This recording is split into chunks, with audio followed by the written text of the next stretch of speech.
What's up, you guys? Welcome back to the show. I'm so glad you're here for another week of the Coachable podcast. I am so excited for this week's guest, Connor Beaton, who is the founder of ManTalks and is an international speaker.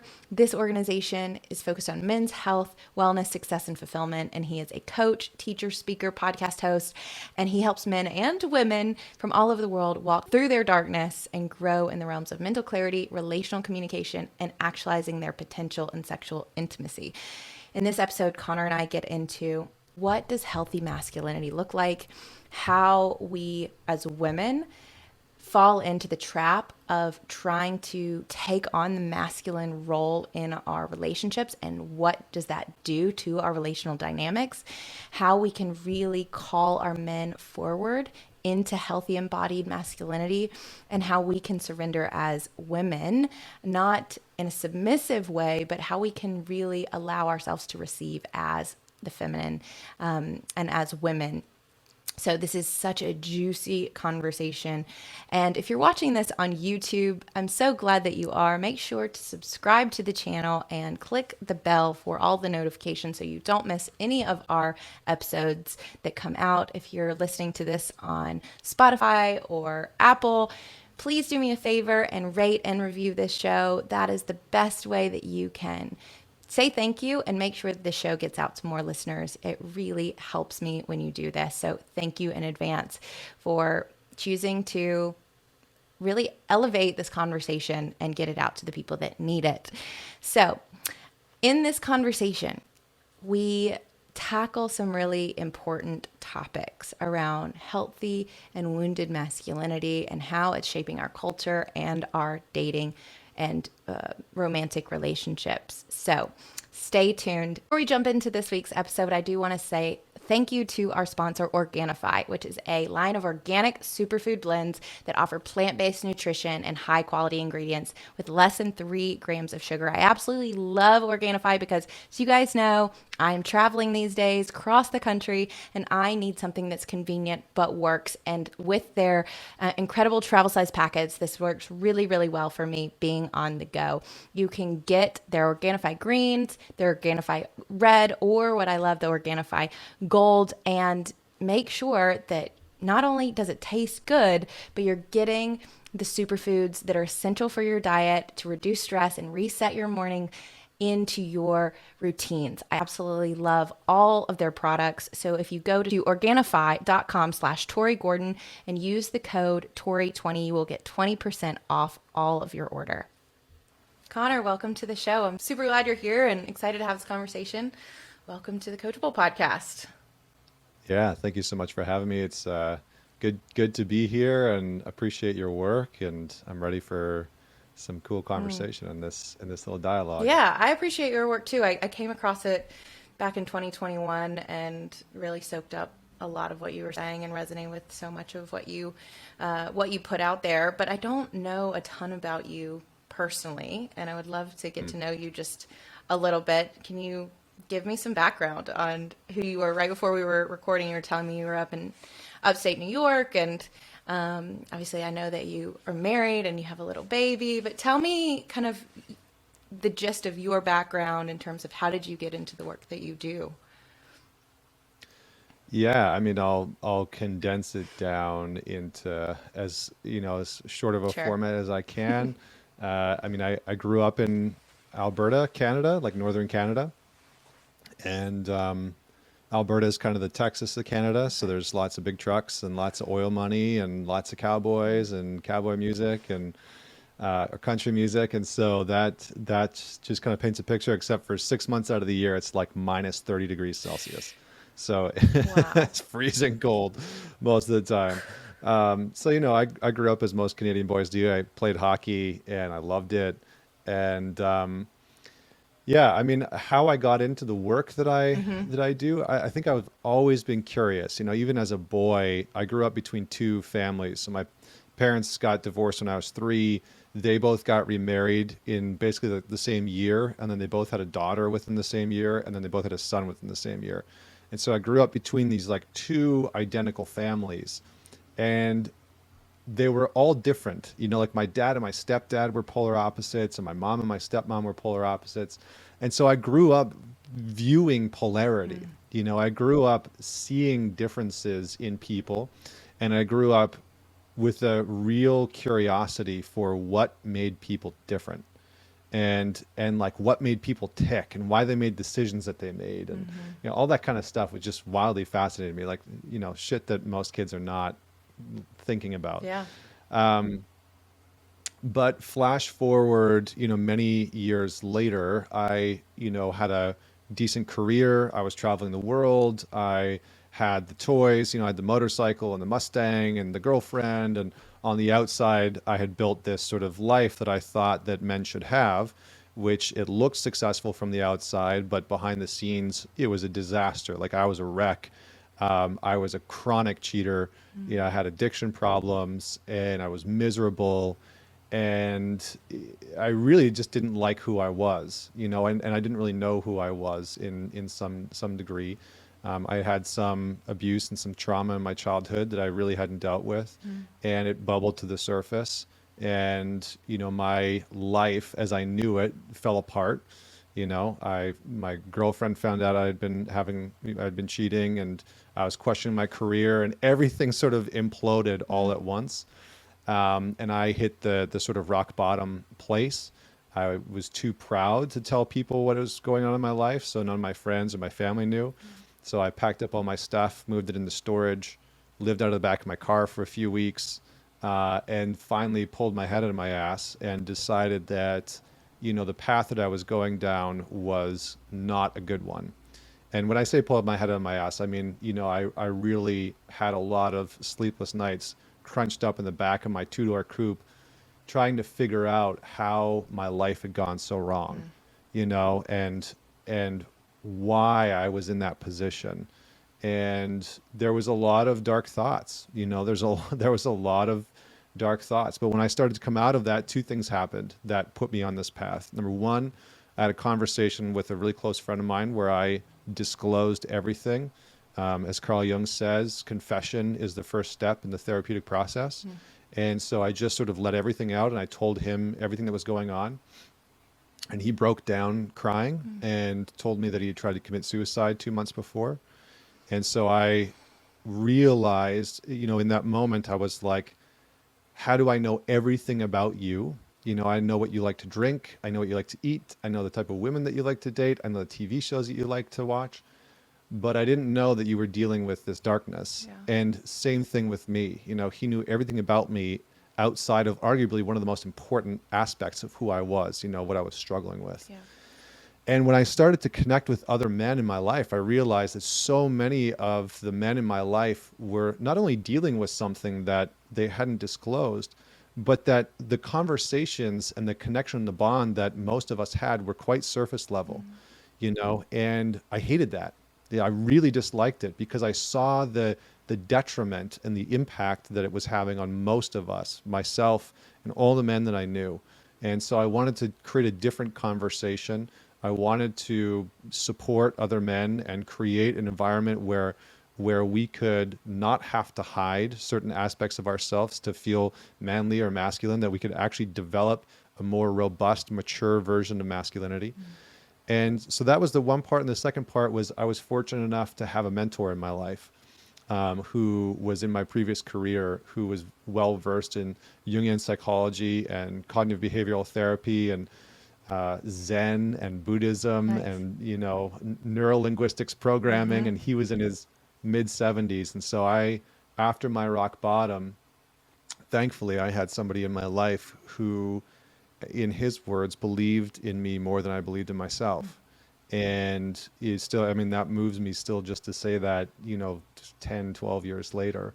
But I would spend the next 2.5 years of my life mentoring with him, apprenticing with him, and learning different therapeutic modalities in exchange for, paying him when I could. And then, working on his farm, planting asparagus, chopping wood, doing stuff that at like 75, 76, he couldn't do anymore. So that's what put me on this path. Those are some of the things that Yeah. sort of put me on this trajectory.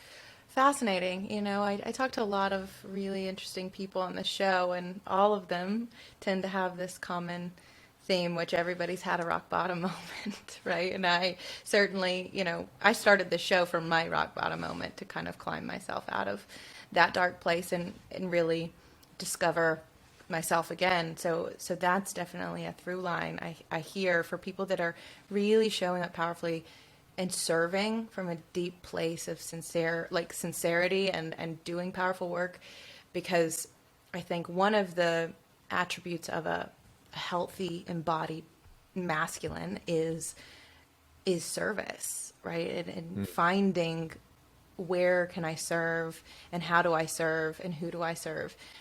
One thing that you touched on that I'd love to just jump into, and I think will be a good place to start this conversation, is around friendship. Because I've noticed, and obviously I'm not a man, but I've noticed, at least with the men in my life and those that I've worked with, because I actually work with a fairly large number of men that come into my programs, but men generally lack close male friendships. Mm-hmm. Where they're challenged, they're supported, they're seen and accepted, but they're also called forward and invited into growth. To your point that, you found that some of your friendships that you would say, these are my best friends, but it's also sort of surface level. Why do you think that is, that men are lacking that support from other men? Yeah, I mean, it's a huge question. And the more that I've done this work with men, thousands of men from all over the world, the more that I've sort of peeled back the layers on that. But I'll say a couple of things. One, part of it's because of what I call the one rule of men, which is very similar to the first rule of Fight Club, which is you don't talk about Fight Club, right? So the one rule of men is you don't talk about what it's like to be a man, specifically a man who is suffering or struggling, right? So if you are a man who's going through a divorce, you don't talk about what that's like. If you're a man that's going through financial hardship, you don't talk about what that's like. If you are a man that's going through anything that might make you look weak in some way, shape, or form, specifically to other men, and almost more specifically to women, you don't talk about those things. So financial ruin, heartbreak, health issues, mental health challenges, all of those things fall under the one rule of men. And so a lot of guys like myself abide by that rule with the notion that they should figure it out by themselves, that there is somehow that your man card your manliness is dependent on your capacity to go through hard shit alone. And this is a byproduct of us having stripped initiatory processes out of our culture. Yeah. So becoming a man, if you look at any other culture historically throughout time, becoming a man was not granted, or sorry, it was granted, right? It wasn't something that just happened magically. It was It's not because you something hit that 18. right. Yes. Like, there were very specific trials and tribulations that a man had to go through in order to do a few things, right? Help him understand how to metabolize pain, help him understand how to lead himself through hard situations, regulate his system, come into contact with death in a Yeah. way. Yeah. And almost more importantly, the last two things that initiation did for a lot of boys and men was, number one, give them an experience that forced them into a position of powerlessness. There's a great quote by Richard Rohr, who's a Franciscan monk, and he says something along the lines of, when a man hasn't experienced contained powerlessness, he will always abuse power. So we as men need to have a right relationship with power, and initiation was meant to do that. And the last thing is help a man unequivocally experience, right? Experience, not know Yeah. cognitively or rationally, but experience that he is part of an ecosystem, that he is a part of something much larger and much greater than just his individual rational mind, which we can get stuck in. And so in our culture, we have over indexed and over prioritized rationality. And men are suffering greatly because of that, because they can't get out of their fucking minds, right? They're trapped. They're literally incarcerated. They are imprisoned in their rational mind, and they mentally masturbate all day long, thinking about their problems, thinking about their women, thinking about the world, thinking about everything that's around them, but never really experiencing it, right? So, a lot of men that come and work with me, they say things like, my girlfriend tells me that I don't understand her, or my woman tells me that I'm not present. I'm distracted. Like, what is she even talking about? I'm with her all the time. It's like, well, you're there physically, Right. but she can feel your preoccupation with your rational mind. So Right. anyway, those are some of the things that I think have led to the place that we're at, and no fault to men necessarily. I think that this has just kind of happened through a number of things. I think modernity has certainly done a toll on men and masculinity in a number of ways, but that's maybe for a different conversation. Yeah. Yeah. No, I mean, I think you touch on some really important points. One that most men perceive any negative human experience as something they need to keep to themselves, that I can't share that. And what touched me there is that shame loves to hide, right? Anything that we feel shame around, we don't want to share it. And that's the trick, is that we've been taught we need to like hide these things in secrecy. But to your point earlier, what freed you was sharing that with somebody and confessing that to somebody. And I think part of that is teaching our boys now what it looks like to be vulnerable, and that it's safe to be vulnerable, which for likely their dad's entire lives, they've been told that's not safe, right? It's not safe to share because you'll be shamed for it publicly, not just privately by yourself. Yeah, well, I think a lot of us men have been sold a very one-dimensional version of courage. This sort of very thin version of what it means to be courageous, that has been sold through modern media and war, etc. Yeah. And courage is a number of things. I like Brene Brown's notion that courage and vulnerability cannot exist independently, right? They are inextricably linked. They are interconnected. And so to be courageous is to be vulnerable, and to be vulnerable is to be courageous. And so, I think for a lot of men, in going back to this idea of friendship and brotherhood, I think that a lot of men have this idea or this notion baked into their male friendships that they need to be perceived as invulnerable in order to be the alpha, in order to be the leader, in order to be respected.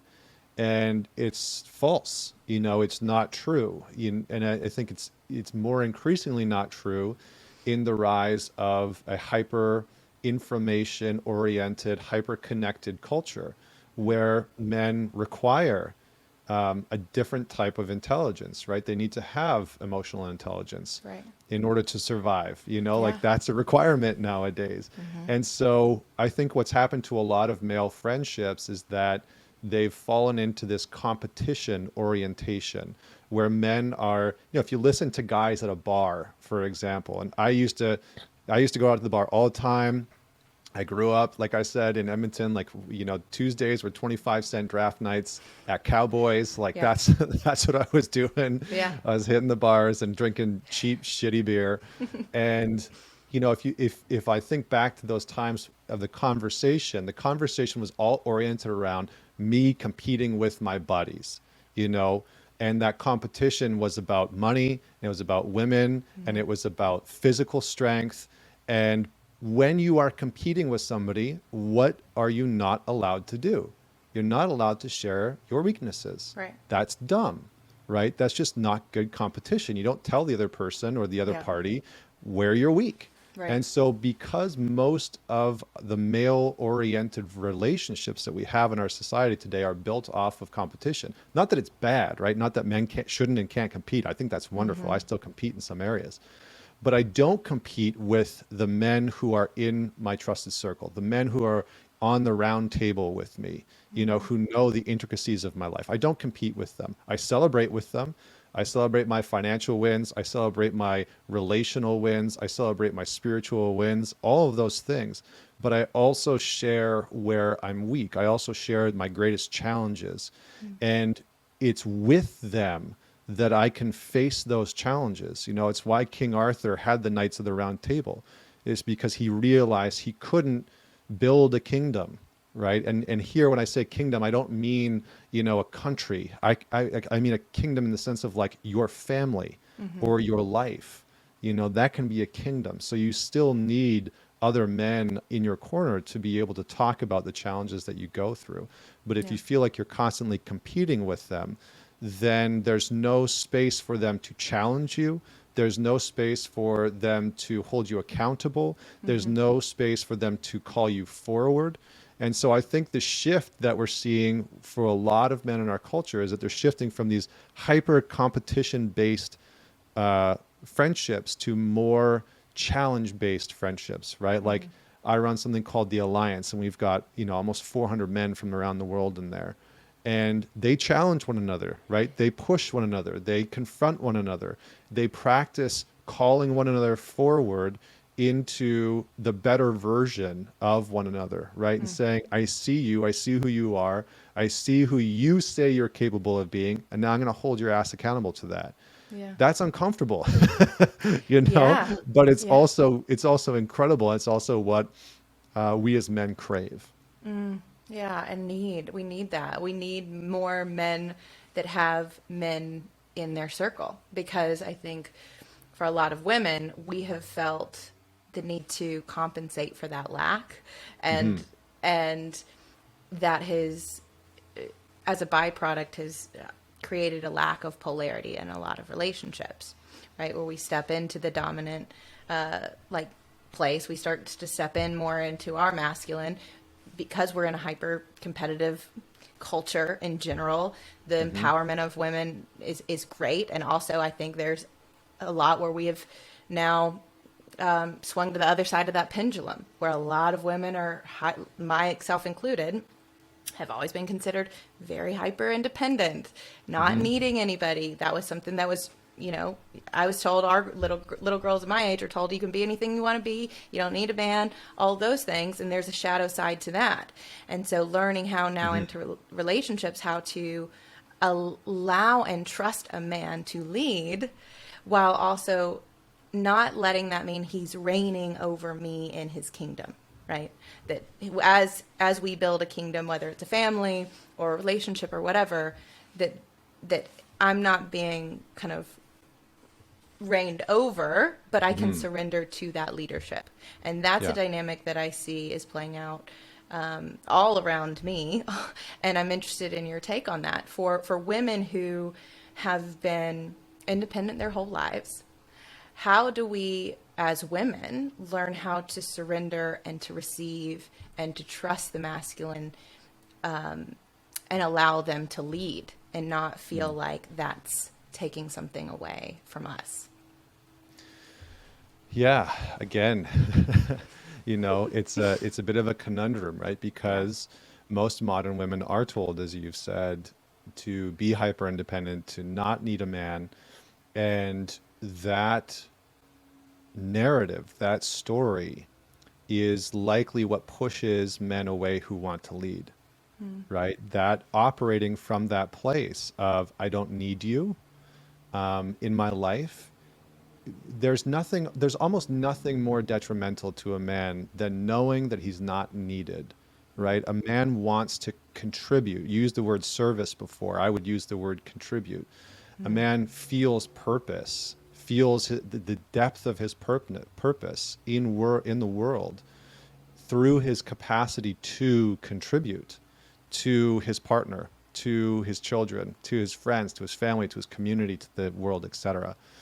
So when you get into a relationship with a man, whether you say it indirectly or not, whether you say it directly or indirectly, if you're operating from that place of I don't need you, it's going to come through your behaviors, through your actions. So I would say, and I'm not speaking to you directly, I'm just saying Sure. you as like general, but Right. I would say, where do you begin? Where do women begin in terms of embracing their feminine and being able to dive in with men in this way? I would say a few things. One, look at where that narrative came from. So get to the root of the origin of that narrative. Who told you that? Mm-hmm. Was it your mom who endured an abusive relationship with your father for too long and never really healed from that marriage? And so sort of adopted the viewpoint that all men are assholes and evil and shitty. Right. Was it, a social narrative that told you that as a woman you needed to be hyper dominant and assertive, and to never back down, and to sort of be very masculine in your orientation in order to survive in the world, right? So get to the core of that origin.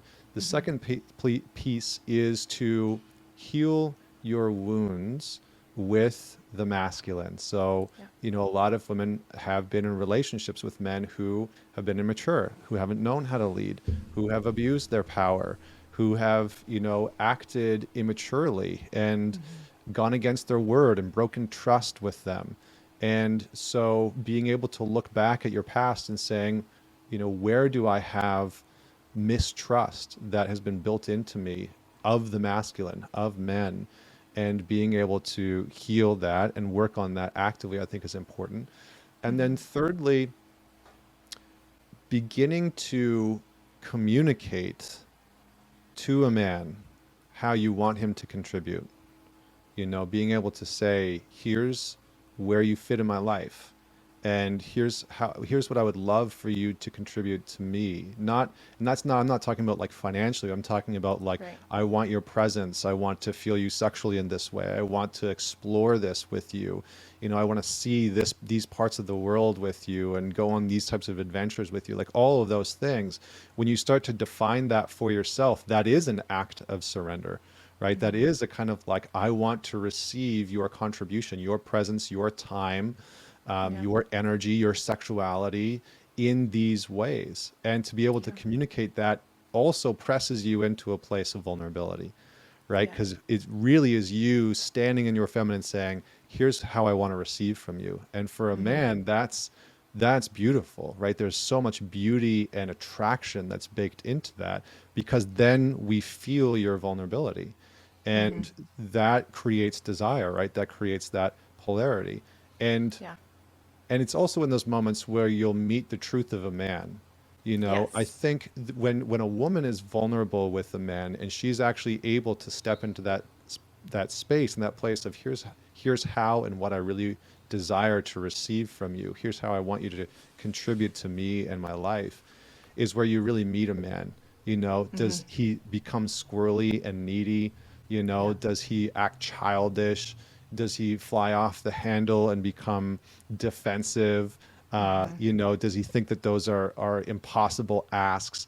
Or Right. is he able to stay grounded and say, okay, tell me more about that. That sounds Yeah. wonderful. It's not what I expected from you. Or, wow, I really like that. I find that's hot. It's attractive. Mm. So being able to see how does he respond in those moments, because you may have labeled him as not embodied, as not Mm-hmm. grounded, as you may have a lot of questions about him, for a number of reasons. And so entering into that space, being vulnerable in that way, opening up, being soft in that way, can tell you a lot about who a man is. Yeah. I would completely agree because I think that invitation is saying, hey, this is what I'm asking for. This is what I'm inviting. Like this is how you can contribute in Hmm. a way that's going to really connect with me. And then now there's this initiation that's been offered and this intention that's been set, and a man either meets you there in that space or he doesn't, Hmm. right? And he can either step forward into that role or then some other dynamics might show up, and that is a very clarifying time in a relationship when you make the ask and they're able to step into it, or they're not. I know I've had those experiences in my own relationships in the past. And instead of letting that inform me on where the relationship stood, in my past, I have learned I compensated for his lack of stepping forward. I took on those roles myself. And that's one of the things I've had to see within myself. And again, that came from childhood, of seeing, okay, did I grow up with a passive father or a very, more assertive father? And how does that show up in my own relationships and dynamics? I think it's really important. Yeah, I want to say one more thing on that. I think, Sure. I think that a lot of women in our culture have been taught to have a more masculine forward orientation, right? And so what I mean by this is that how they present externally, how they interact with men, with their friends, is quite masculine in nature. But internally, there's this very deep feminine desire, right? And I Yes. think that a lot of Yes. women are like, I want you to see this. I want you to tend to this. I want you to understand that this is my desire. This is what I crave, like I want to feel soft and playful, and I want to surrender to you sometimes and have what I desire, and all those pieces. But because of the masculine forward orientation, what happens for most women is that they get into a relationship, and because that's so solidified, sometimes they don't want to move out of that space, and their partner then says, okay, well, I'll just move into this more feminine forward orientation. And it creates all sorts of Sure. conflict, right? Because it's like, well, now you don't know my needs, and now you don't know what I want, and Sure. all those pieces. And so someone has to step in first, right? And it's sort of, it's not necessarily relevant about who steps in first. I think it's the job of both people. But if you're listening to this podcast, you're probably listening for what action can you take? What can you actually do? And so maybe it's Right. you that takes the step to say, I'm going to let some of those more feminine oriented parts of me come forward and be present and be seen, and to communicate those parts, even though it feels vulnerable and scary, and all those different experiences, to let that come forward and let that be expressed can be incredibly, incredibly powerful. And same with the men that are listening to this, right? To step forward and say, you know what?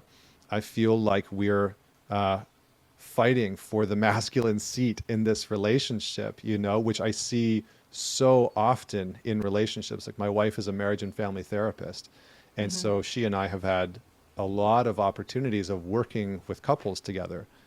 And so often, not all relationships, but so often what's happening is that there's this conflict for who's going to take the masculine seat in the Right. relationship. And not everywhere, it's not that like one person is making all the decisions and ruling Right. over, right? Just like you were saying, that's not it. But that someone's creating the direction, that's what my wife has described. When we started dating, she described to me this experience of her, for the first time, knowing the direction that we were going, that I was creating direction for our relationship. I had direction for myself. There was direction for us. And there was a pace to that direction, like how fast we were moving or how Yeah. slow we were going. And all of that was being communicated. And she's like, for me, like, that was so relaxing, because Right. she had always tried to do that in relationships, right? And this is where a lot of challenges happen in the relationship, where oftentimes a woman will say, we have to go at this speed or this pace, or this Right. is the direction that we're going, and the man becomes resistant. And so, Yeah. yeah. No, that's so, so true. And I think what I hear too is a lot of men feel controlled by women. And I think it's a Glennon Doyle quote, but she says that we control what we don't trust. Hmm.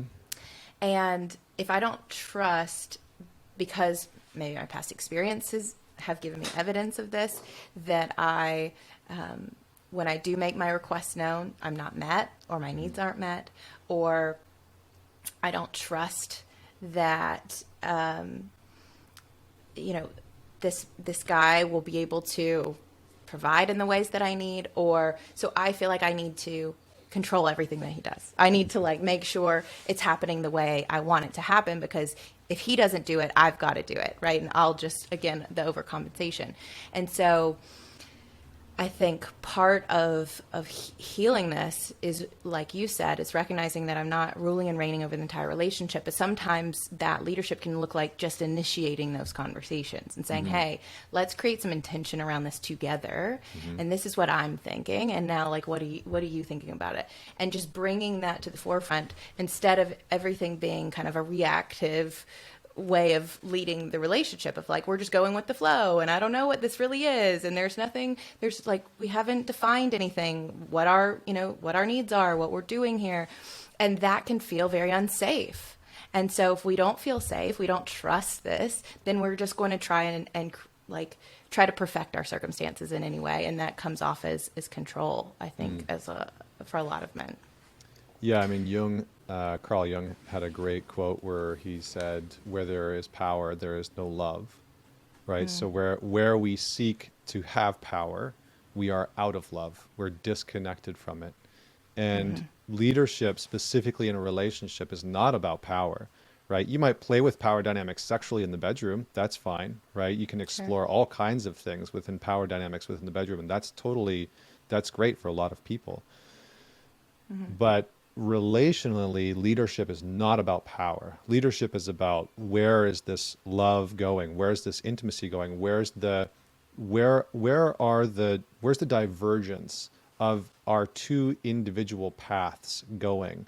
And how are we making decisions? You know, one of the things that I tell couples when I first start working with them is, do you have relational conflict agreements? Do you have agreements about how you're going to operate in conflict? Most people don't, right? So there's no order. There's no structure in the relationship. It's just a shit show, right? Chaos. And like, it's like, this person said that and she said that and he did this, and, you know, it's finger pointing, and it's chaos. And so, you know, part of that relational leadership is, can you make decisions for the relationship that are going to develop structure and order for the relationship itself, for the other person, so that both parties know how they're operating, so that there's agreements in place, so that there's intention in place, and all of that's going to create direction, right? Something else that you can do is, how do we make decisions as a couple? What does that look like? You know, is there a process in place when all else fails? Because the reality is that if you're in a long-term relationship with somebody, you as a couple are going to have some very, very challenging discussions, and you're going to have to make some really fucking hard decisions in life. You know, I think that the pandemic has forced couples into making decisions far before, and much harder decisions than they thought that they would have to make before they would have to make them. And if you don't have a basic process in place or structure in place for how you as a couple make decisions, that's going to put even more duress and strain on the relationship. So, you know, if you are the more masculine oriented person within your relational dynamic, then maybe saying, hey, you know what, let's sit down and create some agreements for how we're going to show up in conflict. You know, that doesn't have to be the man. Anybody can do that. Let's sit down and talk about how we make decisions as a couple. You know, I'd love to understand that better. And again, you're going to get a better understanding of your person in these conversations and how they respond, how they react, all of those different pieces. So I just say, like, build some of those things in, because that's going to help build the structure and the foundation of your relationship. I love that. Practical tools. Yes, I love that. That's super helpful. Okay, I want to ask you a question, and it's sort of a fill in the blank, and see what comes through for this. So, a core feminine need that's often not met by the masculine. What do you think that Being understood. one might be? Being understood. Okay. Why do you think that's so challenging? I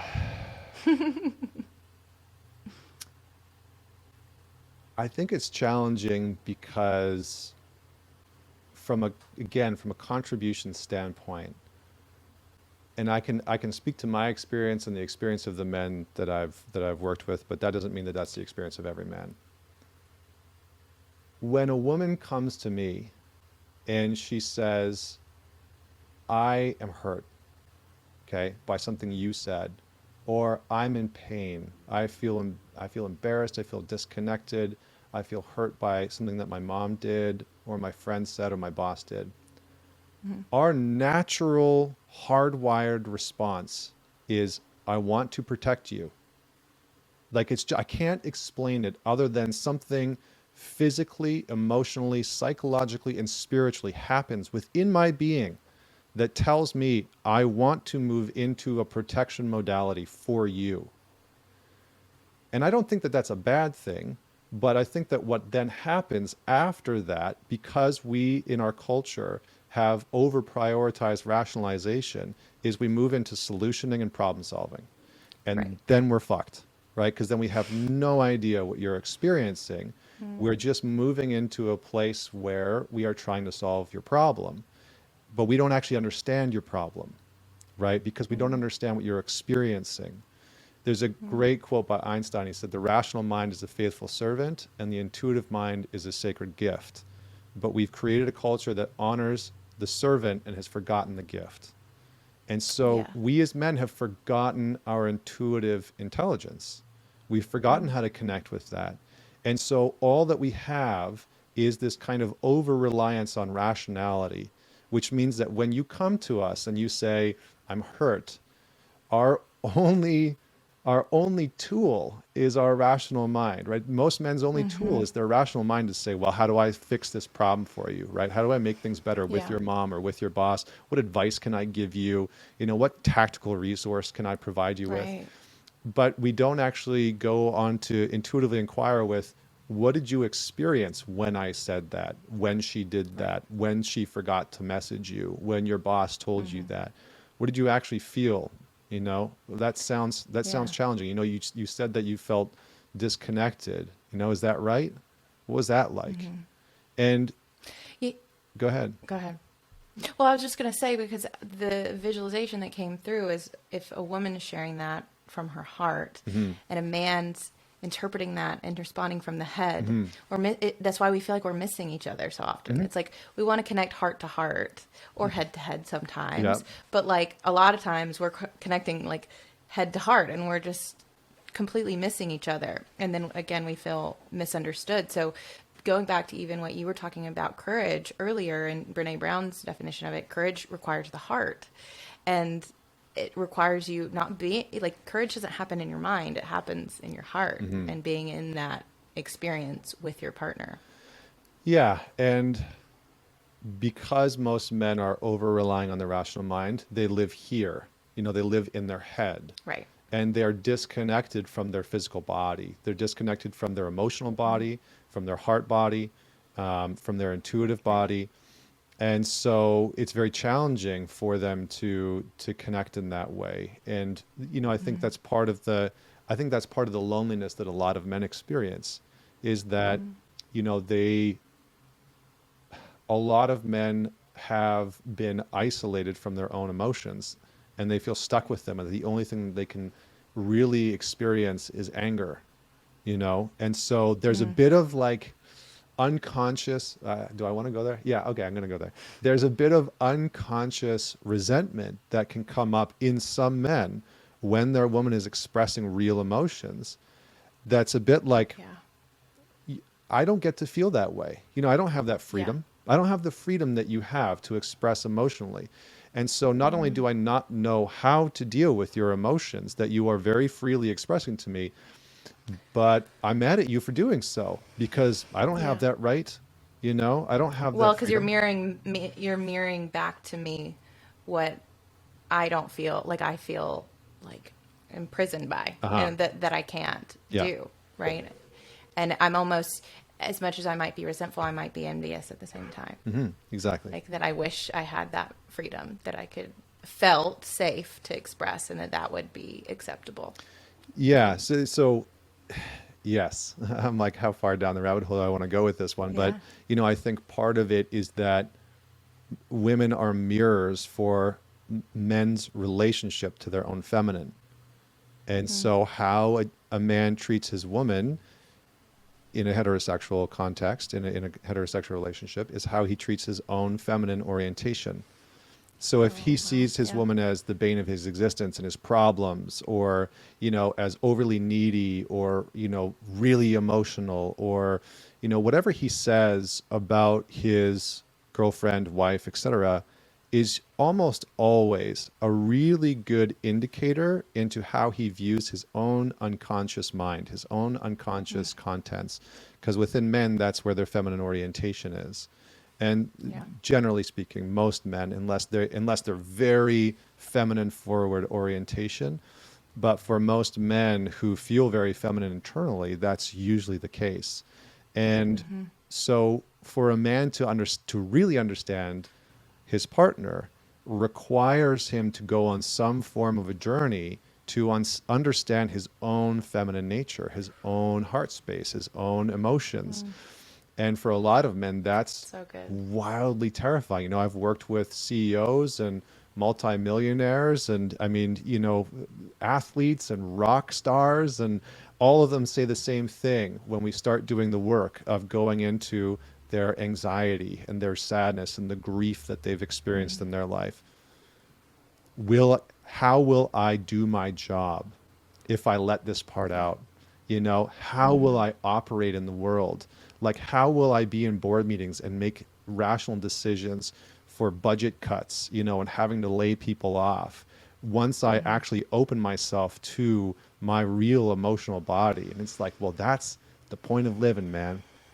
Like, that's the whole fucking point of what your work is to do as a man, is to open yourself to the emotional hardship of your life and to feel it all and to make your Yeah. decisions anyway, to interact anyway. So yeah, I just wanted to drop that in That's there. so good. So good. Okay. Two more questions and we'll wrap this up. Okay. So, what is a core masculine need that's often not met by the feminine? Well, in our modern culture, it's kind of what we've been talking about, which is the capacity to contribute and provide. Yeah. Again, not that doesn't always have to mean financially. You can be the strong, independent woman who makes millions of dollars and financially doesn't Sure. need a man.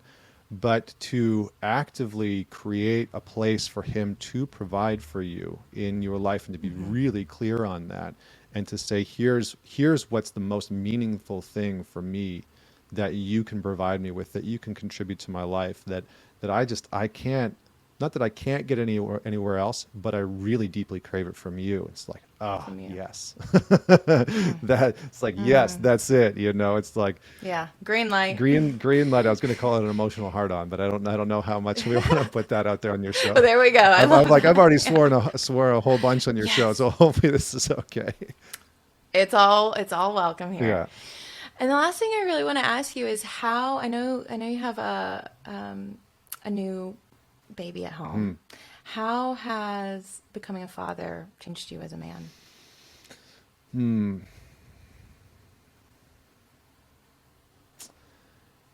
I think in every way, shape, and form, I think it couldn't not change me in every way possible. I wrote, before my son was born, I wrote a letter to him. And the letter, I don't know if I'll ever give it to him, but the letter was really a kind of me processing what it meant for me to step into this stage of my life. How does one bring a child into today's world with all of the chaos, with all of the Yeah. uncertainty, with all of the hatred and the polarization and everything that's out there? How do I, as a man, raise a son, and what do I want him to know? I mean, it just brought up, it opened sort of Pandora's box of questions for me. Sure. It brought me into contact with the letting go of my own freedom, in a way, a part of my freedom, this sort of adolescent masculine freedom to want to be able to go and do whatever the fuck I wanted, whenever I wanted, however I wanted, with whoever I wanted. I lived that life for a while and I really liked it.